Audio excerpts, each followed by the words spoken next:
Chapter 8. "Father, will you tell about when Odin stole the mead of poetry?" asked Rolf. Months passed that winter with bad weather and too many people in one small house.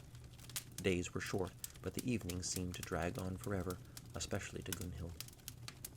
"I think you should tell it," said Kettle. "You know it." "I might forget parts," said Rolf. "I'll remind you," said his father. Eadyth was grinding barley in one corner. Gunhild wove on the loom. The rest of the family sat around the fire, Brynjar sleeping in Thorby's arms. Rolf felt all eyes on him and tried not to be bashful. "Okay. When the gods had finished their war, the war between the Aesir and the Vanir, they agreed to a truce by all spitting into a pot, and from that spit they made a band called berry wine. Because he came from all the gods, he was very wise and knew the answer to everything. But these two evil dwarves, named Screamer and... what was it?" "Deceiver," prompted Kettle. "Deceiver invited him to their house and killed him. They took his blood and added honey and made mead, and anyone who drank this mead became filled with poetry." Gunhild was bored and annoyed. Last winter had been just like this, but then she had loved it. She had listened to stories like this one. She had spun and sewed. The family had sung songs and played games. This winter was different, though. She wanted to talk to Eadyth, but couldn't because they were never alone. She wanted to see Osbjorn, but of course she couldn't do that either. This year the family sat around the fire just as before, but Gunhild felt on the outside. The same stories that had seemed magical now seemed dull. Rolf was still telling the story. "Then Suttung the giant took the mead from the dwarves and took it back to his home in the mountain, where his daughter Gunnloth guarded it in 3 giant pots. Odin wanted all the wisdom there ever was, so he went to get the mead of poetry. Suttung had a brother named..." "Boggy," said Kettle. "And Odin went to his farm.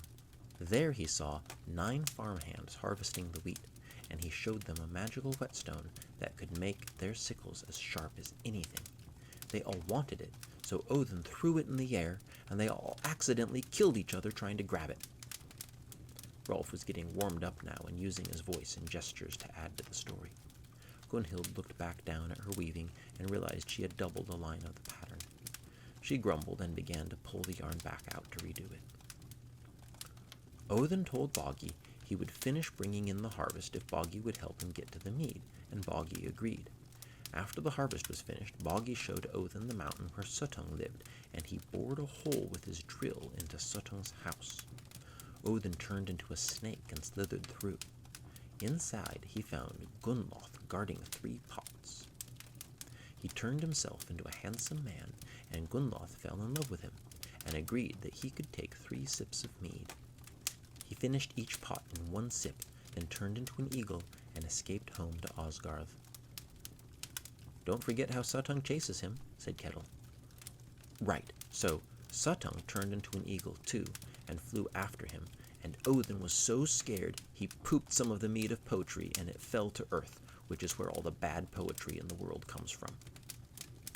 "It's said that eagle crap makes bad verse," chuckled Kettle. "Odin escaped back to Asgard and barfed up the mead into a big pot, and whenever you are suddenly filled up with poetry, it's because Odin has given you a drink." "He left Suttung deceived and Gunnloth weeping," quoted Kettle. "Well told, son." He slapped Rolf on the shoulder, which made Brynjar stir. Thorby shushed him and bounced him a bit until he fell asleep again. Gunhild sent the shuttle of yarn through the loom again, and Eadyth put another handful of barley in the quern for grinding. This is what most of the winter was like, until the frost began to melt, and the first green shoots began to grow.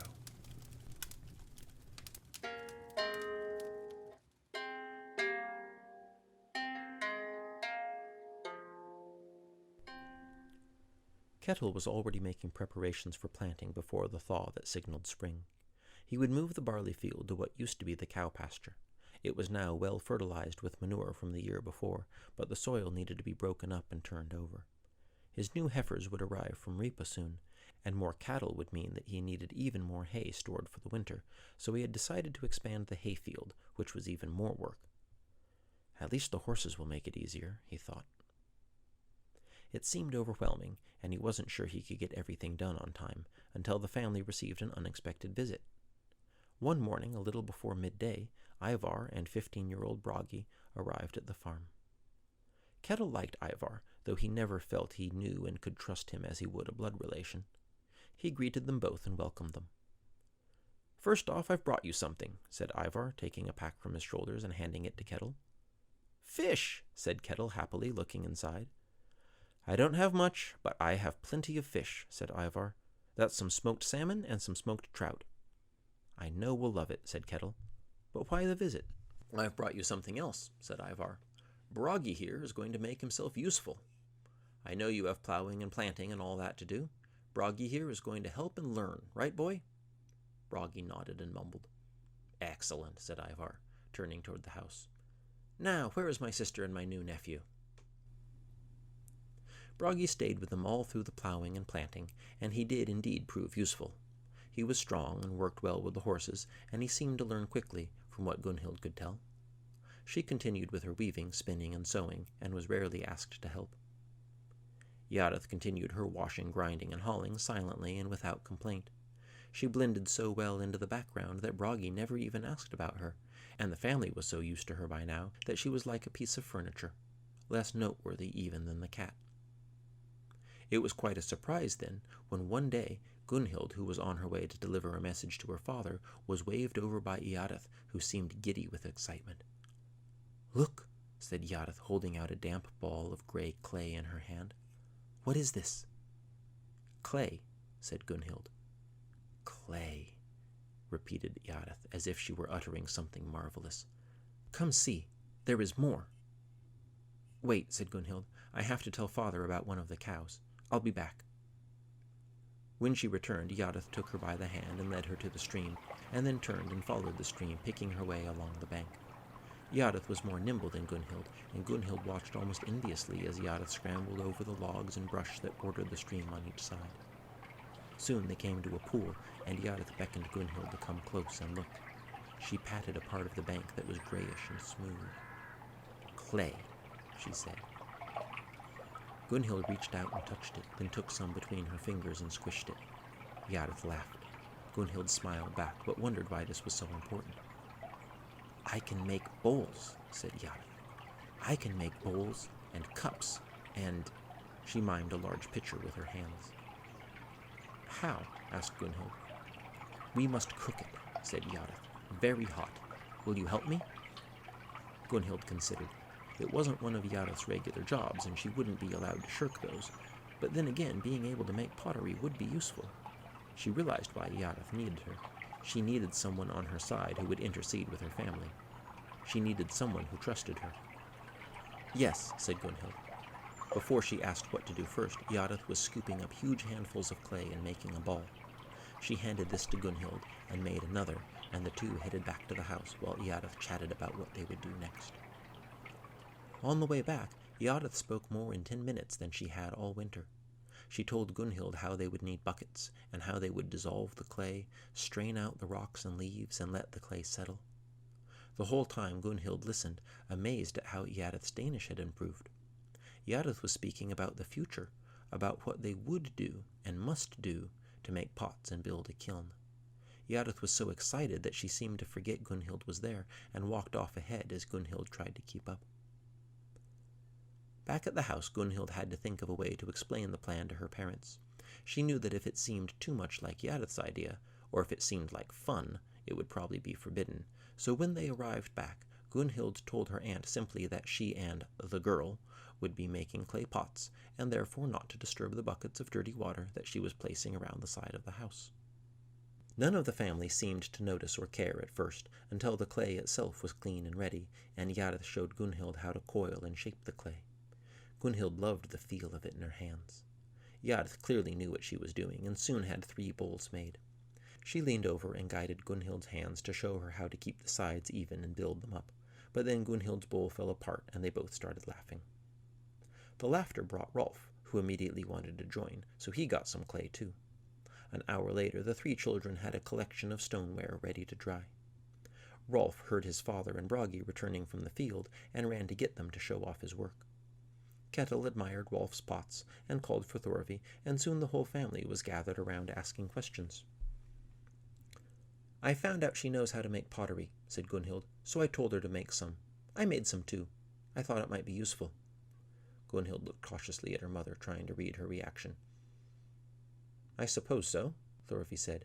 "Do you think she knows what she's doing?" "She seems to," said Gunhild, knowing, unlike her mother, that Eadyth understood every word she said.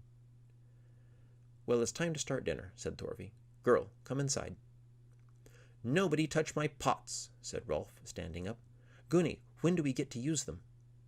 Gunhild glanced at Eadyth, wondering if she would answer, but Eadyth just looked at the ground. "They have to dry first," said Gunhild, guessing. "I'll let you know when they're ready." Rolf left the two girls alone, and Eadyth raised her eyes. "When they're dry, we have to heat them in a fire in the ground. Tell your brother it will take 2 or 3 days." She squeezed Gunhild's hand and ran inside to start preparing dinner. Gunhild followed too, but once inside the house she noticed, as the family bustled around, washing hands and changing clothes, that Bragi was looking at Eadyth. More than looking, he was watching. The next morning Bragi caught Gunhild alone and asked her questions about Eadyth. How much Danish does she speak? What chores does she do? Gunhild shrugged off most of the questions. She couldn't quite see a reason for Bragi's interest and didn't trust it. As the days continued, though, she noticed Bragi continuing to watch. After the pots were completely dry, Eadyth got Gunhild and explained the next step. They would need to dig a pit and gather a lot of firewood. Gunhild was excited to help, but she knew that she wasn't supposed to dig in the dirt and carry wood anymore. She could hear in her head her mother or aunt asking, "Why don't you have the girl do that? Look at you, you're filthy." It hadn't been long ago that she played in the dirt all the time, but things were different now. Rolf could get as dirty as he liked. Gunhild found Rolf playing by himself, shouting threats at imaginary seafaring pirates who were apparently intent on stealing his ship. "Rolf," said Gunhild, "we can finish your pots today, but we need help digging and chopping wood. I know you're very good at chopping wood." "I'm good at digging too," said Rolf, almost offended. "I'm good at everything." "Well, we need a champion digger," said Gunhild. She and Rolf got 2 shovels and came to the spot where Eadyth had chosen to build the kiln, and she described the plan. Rolf and Eadyth dug enthusiastically, and when her mother passed by, Gunhild smiled and acted as if nothing was out of the ordinary. Thorvi kept walking, mentioning only to Gunhild that the girl had better remember her other jobs as well. When the pit was finished, Eadyth lined the bottom with straw, then put the pots in.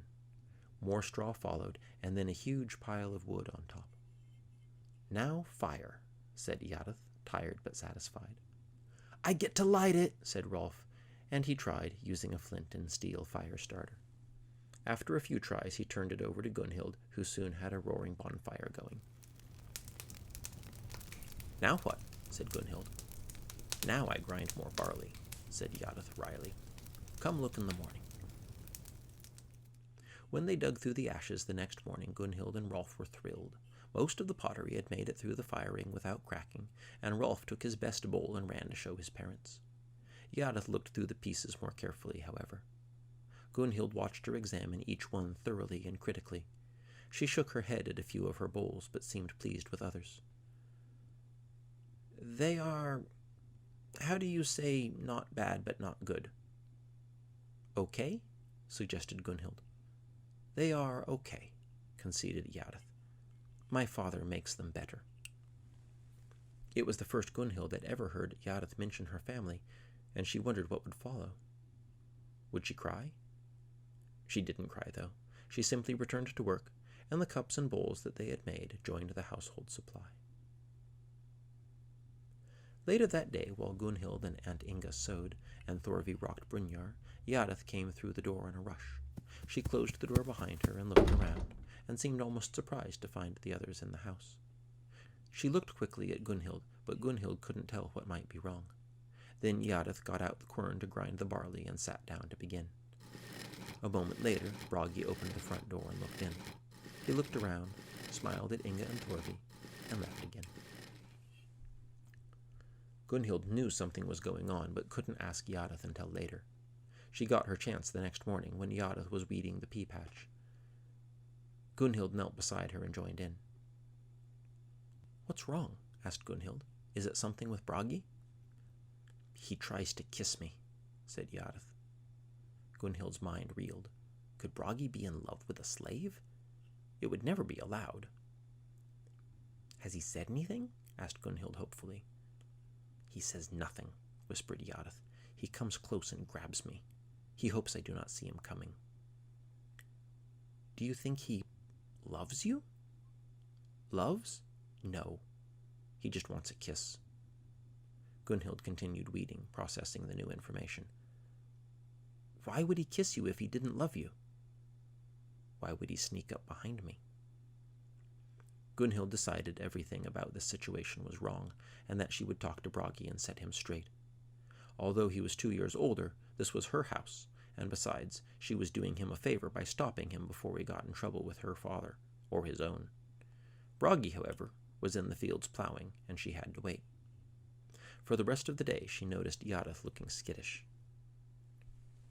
Gunhild finally got her chance, while Bragi was splitting rails and Kettle left him to put away the plow and feed the horses.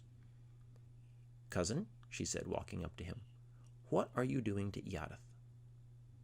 Bragi put down the mallet and wedge he was using to split the log. "What do you mean?" "She says you tried to kiss her." "That's none of your business," said Bragi, and he picked up his tools and turned back to work. "Bragi, you know you can't marry her. She's a slave. Plus, she doesn't like you." Bragi began to laugh. "Marry her? Don't be stupid. Why would I marry her?" "Then why bother her?" Bragi grinned. "Because she looked like she needed kissing." Gunhild was incensed. "I'll tell father. He'll tell Ivar." "Go ahead," said her cousin. "She's a slave. Why would he care?" Gunhild was furious and out of arguments, so she stomped away. Gunhild couldn't get her mind off of it, and found that for hours, while sewing or weaving, she would be arguing with Bragi in her head, but she didn't say anything to anyone. She noticed simply by Eadyth's behavior that he hadn't given up. Eadyth tried always to be around one of the adults somewhere around the farm. The planting was nearing completion, which meant that Bragi would leave soon, but it meant her father would leave soon too. He had talked the night before about getting an early start, and that the Jarl wanted his crew together by the new moon. "In fact," said Kettle, "some folks are already setting out to sea.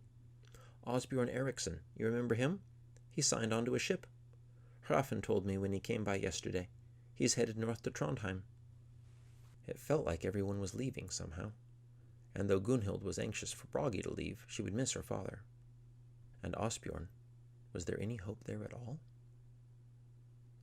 The next morning Gunhild was walking back from the latrine when she saw Eadyth getting a pair of buckets to take to the stream. She wanted to talk to Eadyth and figured it wouldn't hurt to help out a bit. She doubted anyone would notice. She took one bucket and both girls walked down to the stream.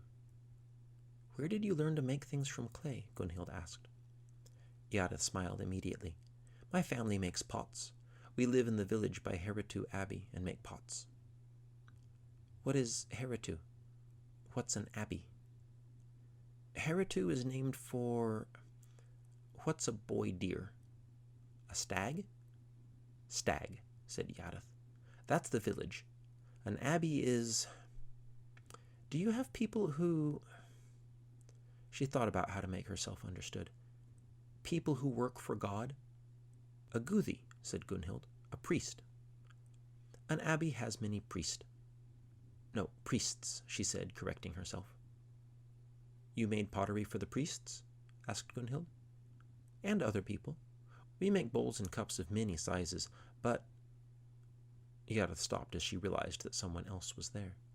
Bragi had been sitting on a log by the creek, and now stood and approached them. "Cousin, I didn't think you would be here," he said. "Were you waiting for her?" asked Gunhild. "I'm waiting for my kiss," said Bragi. "She hasn't given it to me yet." "Why are you even bothering her?" asked Gunhild. "She's a slave. Aren't there girls back in Ripa?" "None that I've had the chance to kiss yet, but this one will do." Bragi began to walk closer. Eadyth visibly tensed, and Gunhild felt her face flush. "But why her?" she said. "Because she's a slave. She has to do what I want." Suddenly Eadyth bolted and ran back toward the house, but Bragi pushed past Gunnhild and quickly caught her. Gunnhild stood mute while her cousin tackled Eadyth and held her down and kissed her. Then he stood up and grinned. "Next time, don't run," he said. "You're an idiot," said Gunnhild, though she still didn't move.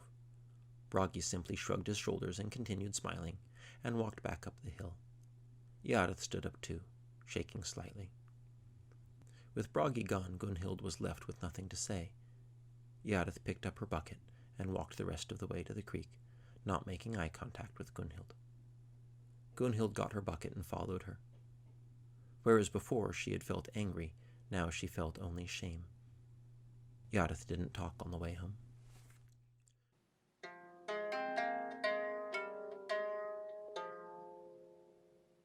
Bragi left soon after, and Gunnhild's father began making preparations for his own trip.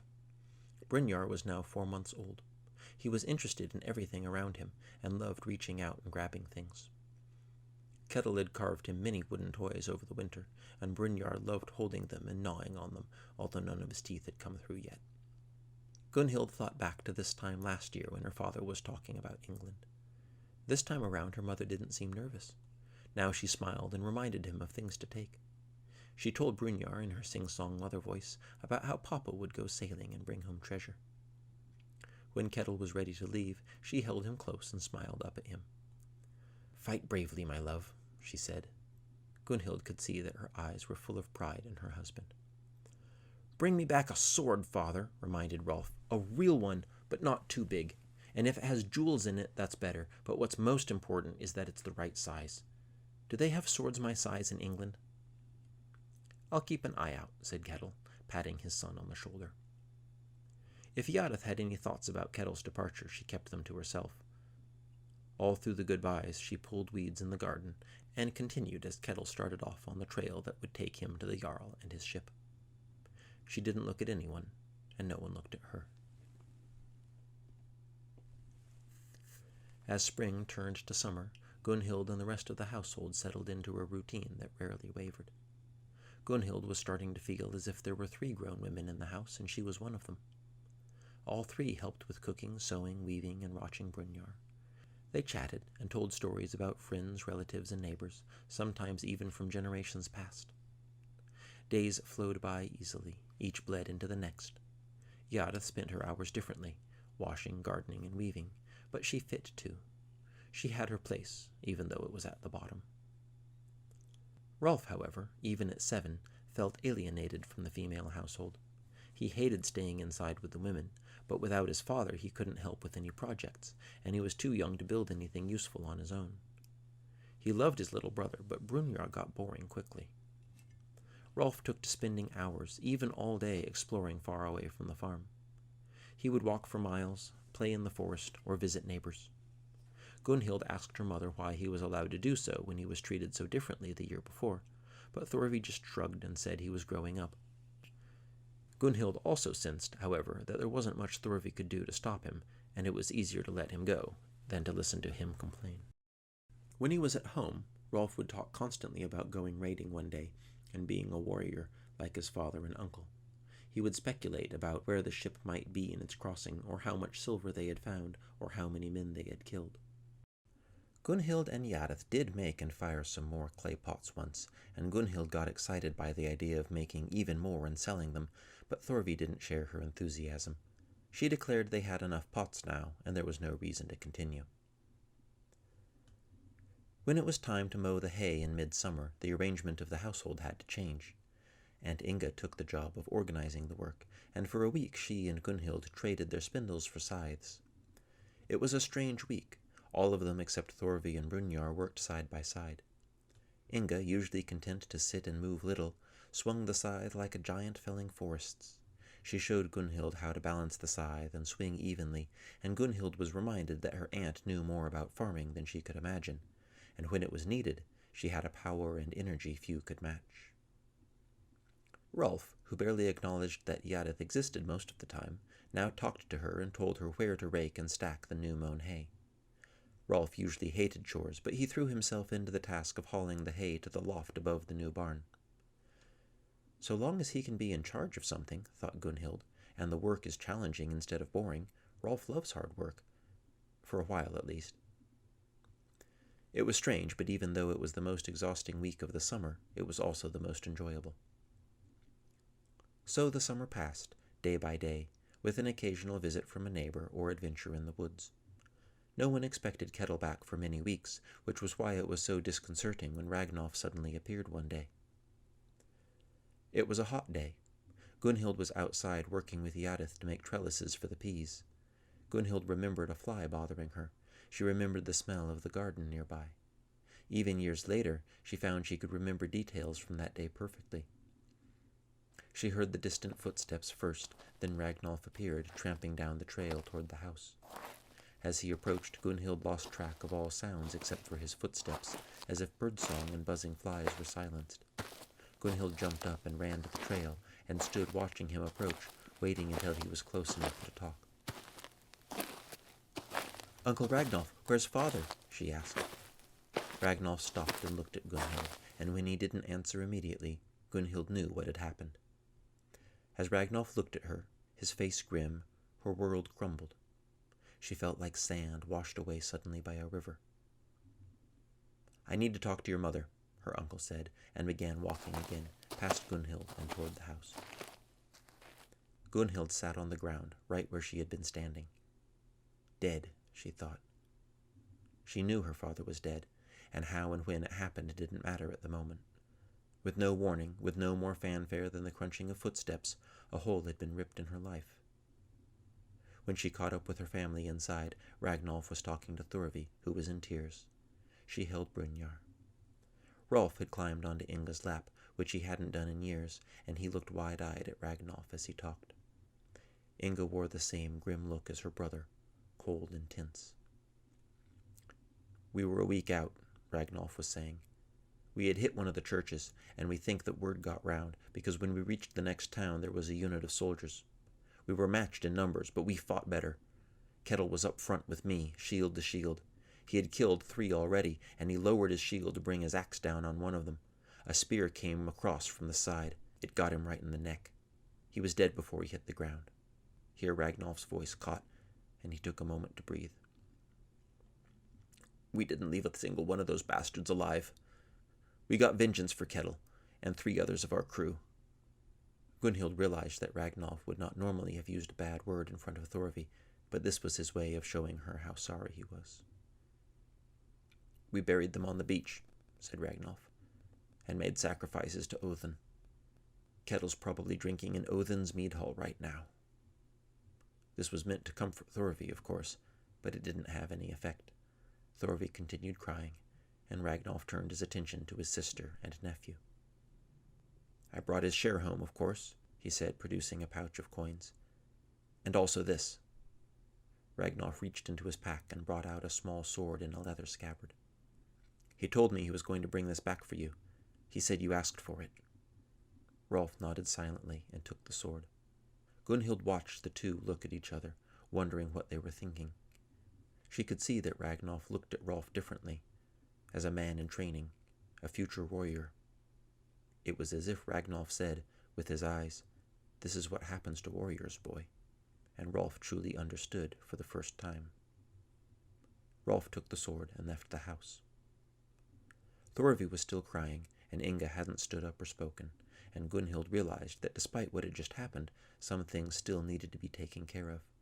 She went to get Eadyth, and they brought Ragnolf a drink, and began to make some food.